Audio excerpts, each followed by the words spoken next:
Greetings, wise ones. This is Melissa from 8th House Wisdom, author, astrologer, and stellar planning expert.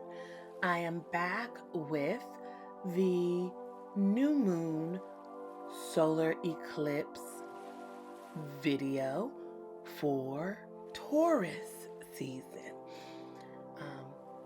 This is going to be a really pivotal time for all of us in the Astro Weather, because in addition to this new moon, this is a black moon, which is the second new moon of a month or in a quarter.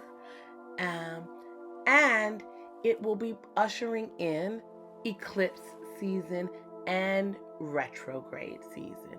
So there is a lot of energy coming at us at this time.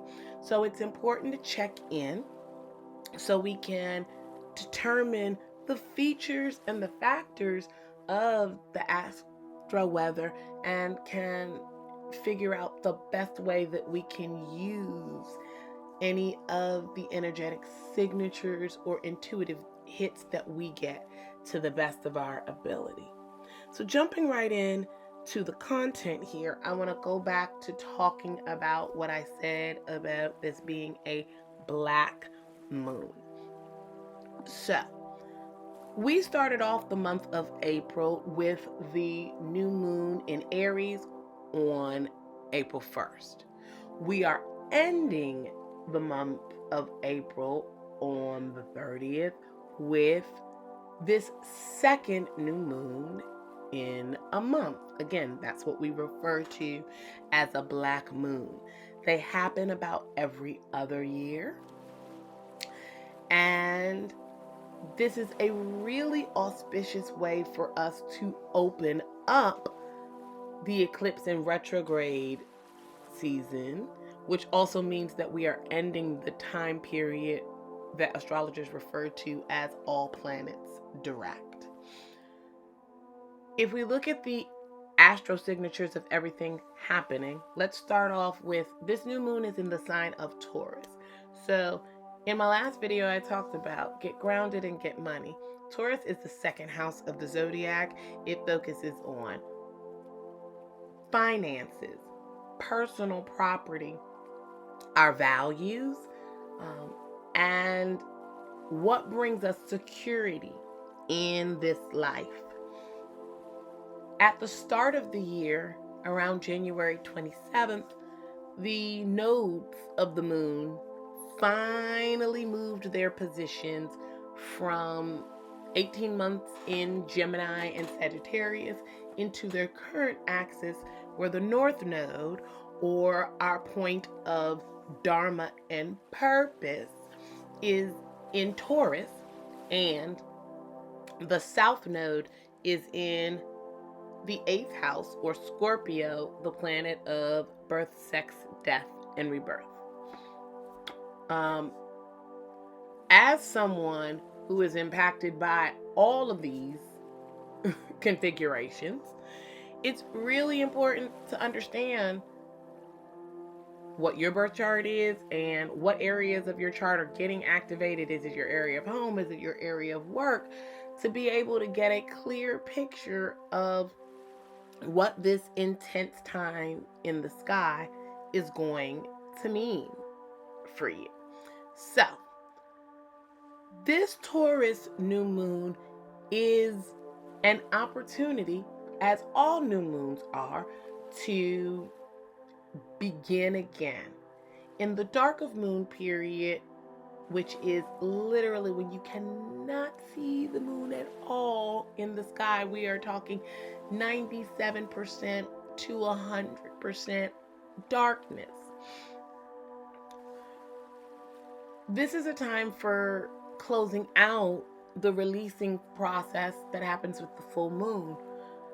And we had a full moon in Libra, which is also ruled by Venus. So it gave us a focus on partnership and aesthetics and how we want to keep things balanced with our friend. As we're closing this cycle out, we're then being pushed into starting a new cycle where we can focus on the ways in which we want to earn, create value, how we interact with and acquire personal property and things that are perceived of value on this earthly plane.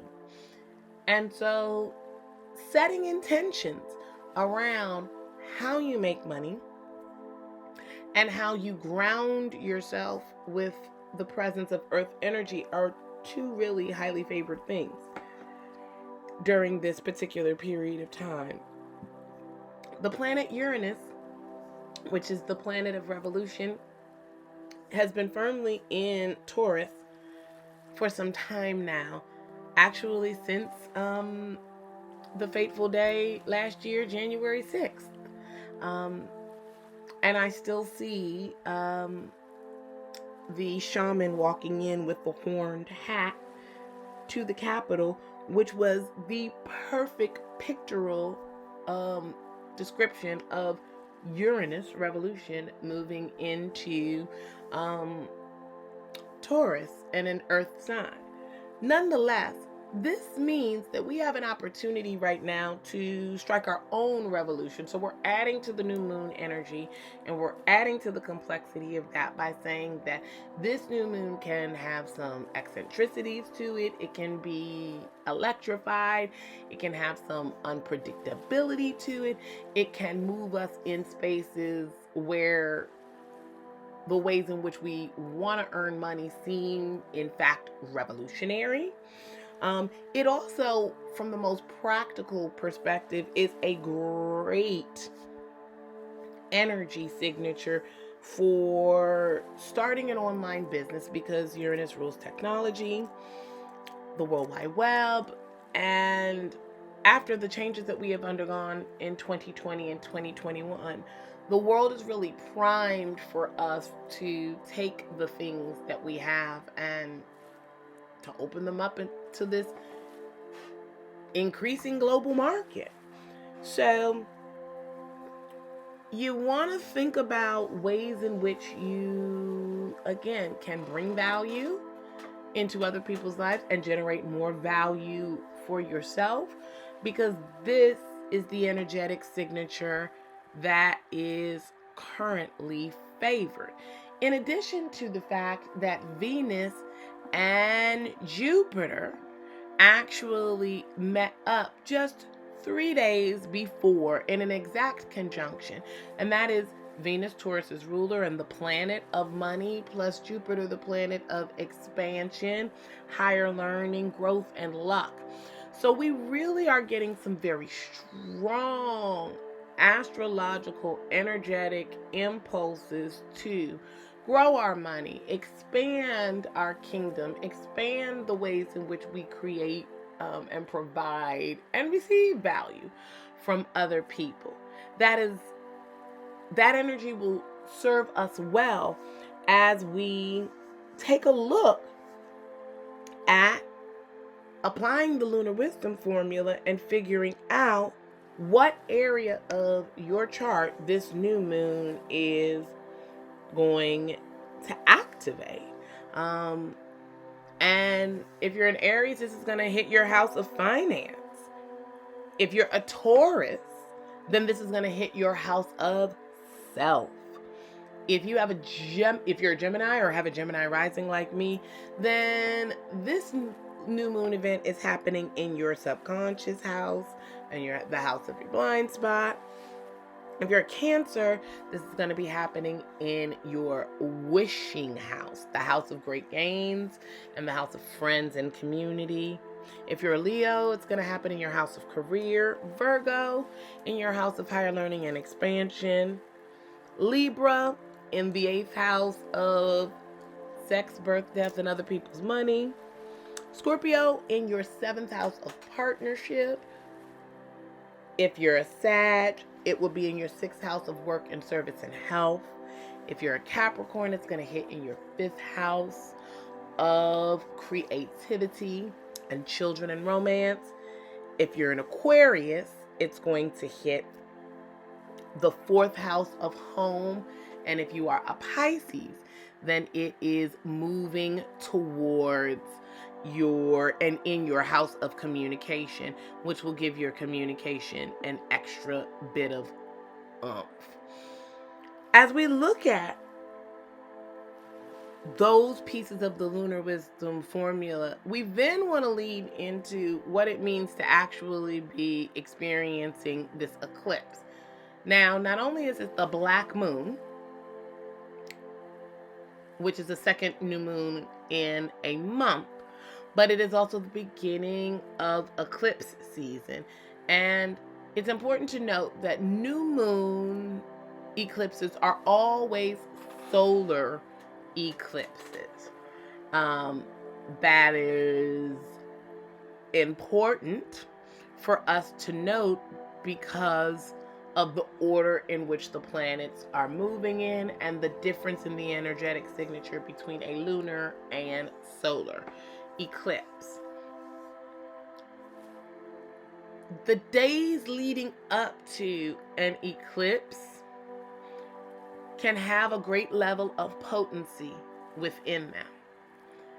Eclipses are like dropping an amplifier on anything that are around it's around. So it's going to make this new beginning, as one resource that I read, unavoidable, right? Whether you engage in lunar work or not, whether or not you time your starts with the new moon or not, the impact of this eclipse is probably going to force many people to make a new start regardless of their desire. But it's also important to note that eclipses come in series. So this will be the first that will start and will be running up to the May 15th full moon in Scorpio, total lunar eclipse, which will offer us some balance.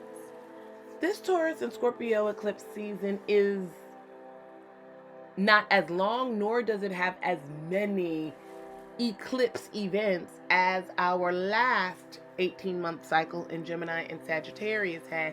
Nonetheless, it is going to pack a big wallop of a punch because we are working across the axis of personal finances and other people's finances, and we are also working across what I call the power axis, right? Who's most powerful, who holds the power, and who runs that.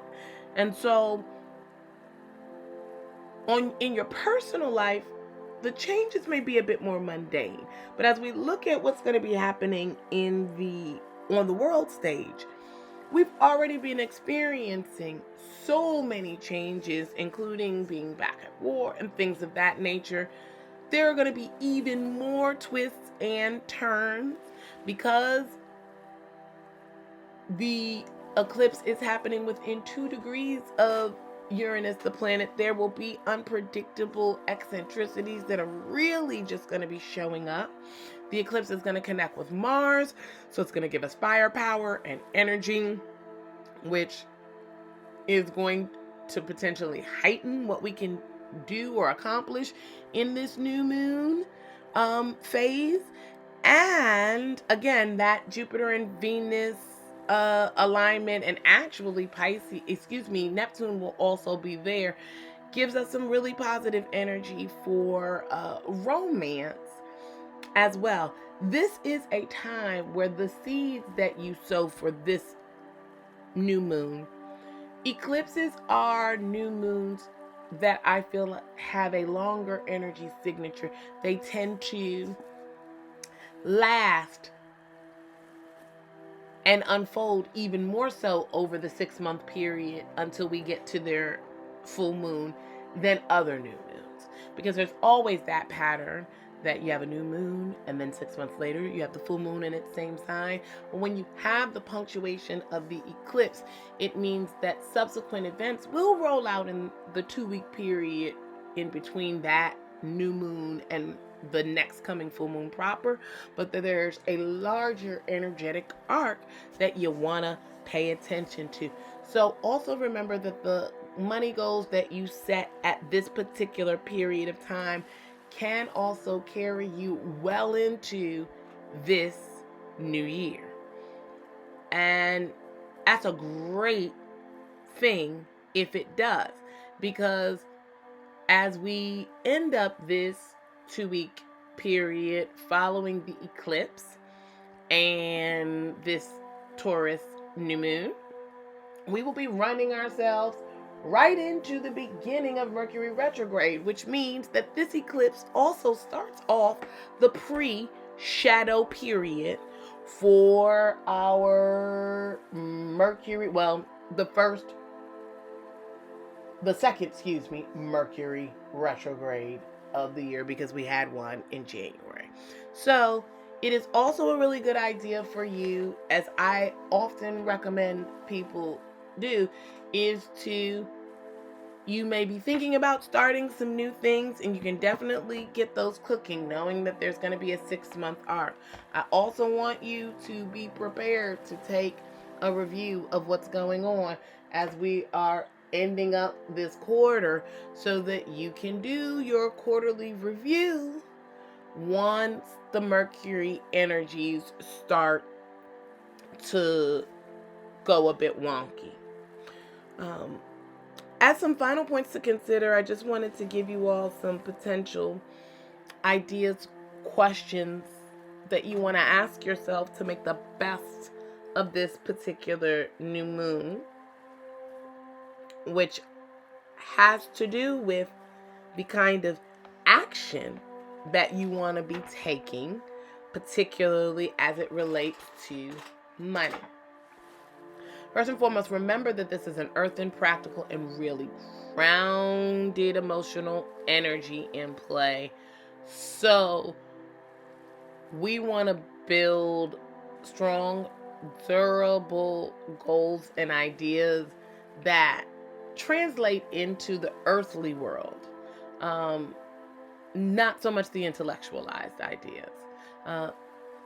Again, great time to make plans and to do research, starting around personal property, real estate, finance, also beauty projects, because this is a Venus-ruled moon. It is a great time to put your attention on anything that requires list making and organization, something I talked about in the Aries crystals video that I recently posted, because Taurus energy is great at making lists and great at getting things done and taken care of. It's also really important to note that the moon is considered to be exalted or in its best position when it is in the sign of Taurus, and we're getting a double emphasis of how great this is through the eclipse that will be punctuating it.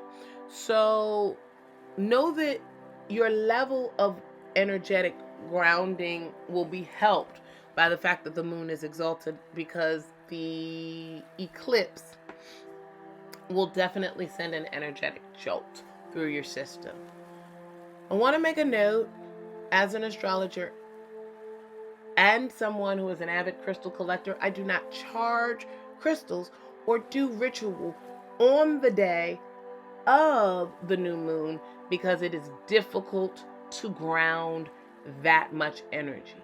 However, if you would like to engage in ritual a day before or a day after, I highly recommend that. This moon is the flower moon. I started my Lunarly subscription this month, which is an amazing process where they curate a box related to the energy of the new and full moons, including sending you a plant. And I have a beautiful lemon balm fern, in addition to being gifted some flower strips that will serve as my new moon ritual for what is known as the flower moon. I highly encourage you to figure out what form of honoring the earth and flowers, and that's the Native American May, because this is around the time where the April showers are bringing those May flowers. I highly encourage you to ask yourself, in what way can you use these themes and these ideas to set up a process that will allow you to create a container for all of this eclipse energy. And if you'd like any support in doing that going forward, then I first and foremost highly recommend you head to my website and get a copy of your birth chart for free, so that you can know your big three in astrology. That is your sun, your moon, and your rising sign. And you can know what area of your chart each moon is activating. And then once you determine that, if you want to take it a little further, then you can check out my DIY guide called the Lunar Wisdom Formula, which helps you to manifest according to where you are getting targeted astro energy in the lunar cycle. And if you would like a deeper approach with more support, then I would suggest you check out my lunar monthly membership called Lunate, where multiple videos, tools, and resources are curated for you, so you can just go into the membership site, download your new moon or full moon guidebook, and immediately jump into nourishing, affirming, and positive behaviors that will help you capitalize on the moon's magic in lunar living. I hope that you have received some good information for this video. It went a little longer than I wanted, because we are talking about a new moon, an eclipse, and a retrograde season all happening within a 2-week period, and so I needed to lay all of that out. Nonetheless, I hope there's something you can put to use so that you can employ the techniques of stellar planning, knowing that timing is everything, and that life does come with an instruction manual. It's written in the stars.